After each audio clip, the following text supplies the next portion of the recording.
अपने सबके मिथिला संस्कार पर स्वागत करे छी। 9 जून के गंगा दशहरा पड़ैया, बृहस्पति के दिन पड़ैया। सबेर से ल क 10 जून के 7 बजे दिन तक ल गंगा दशहरा के दिन है। दशमी के शुक्ल पक्ष के, ज्येष्ठ के शुक्ल पक्ष के ई गंगा दशहरा होइया।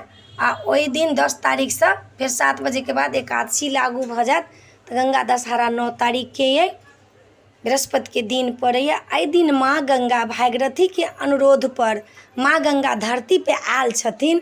तो हिनकर गंगा के जयंती, गंगा के जन्म के सेहो उत्सव लोक मनबैया।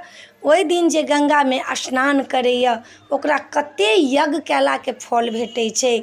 ओहि दिन जे गंगा में ठाढ़ भऽ कऽ सूर्य के जल दैया, गंगा स्तोत्र पढ़ैया, तो ओकरा कते कयो वर्ष यज्ञ कैला के फल भेटै छै। ओकरा धन्य धान भरल रहै छै, ओकरा किछ के कमी नहीं होइ छै। माता कलयुग में माता गंगा जे छथिन से सत्य छथिन। सूर्य चंद्रमा कलयुग में गंगा ई सब सत्य छथिन, प्रत्यक्ष के प्रमाण छै। ई सब गंगा के जल एहन होइया, कखनो कीड़ा नहीं होइया गंगा जल में। गंगा जल में कहियो सुनलिए जे कीड़ा होइ छै? नहीं। माँ गंगा के ओहि दिन जन्म छै।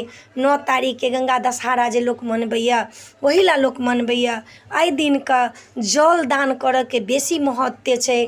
जल में शरबत बना लिए अहाँ, बर्फ डाल कर, दूध धऽ कऽ, ओहि में रुआबजा धऽ कऽ शरबत बना कऽ लोक के बाँटू। लाखों लाख के लोक बाँटैया, जकरा जतेक सामर्थ्य छै से ततेक करैया। छत्र दान के एहि में बेसी महत्व छै। चप्पल दान के, पादुका चप्पल दान के बेसी महत्व छै। तब एहि दिन गंगा में नहाओ।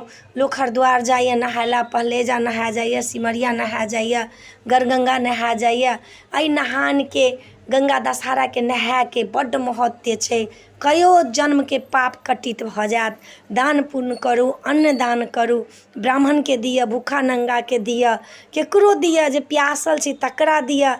आ ज्येष्ठ महीना में पानि दान के बड्ड महत्व छै। त गंगा दशहरा मनबै जाइया। शुक्ल पक्ष में पड़े गंगा दशहरा और 9 तारीख पड़िया, बृहस्पति के दिन पड़िया, 9 जून पड़िया। ज्येष्ठ महीना के शुक्ल पक्ष के 2022 के गंगा दशहरा 9 तारीख के पड़िया। तो अपने सबके ये वीडियो देनौ हाँ, अपने सबके नीक लागत तो चैनल के सब्सक्राइब करब, लाइक करब, कहब के नहीं बिसरब। जय मिथिला, जय माता जी।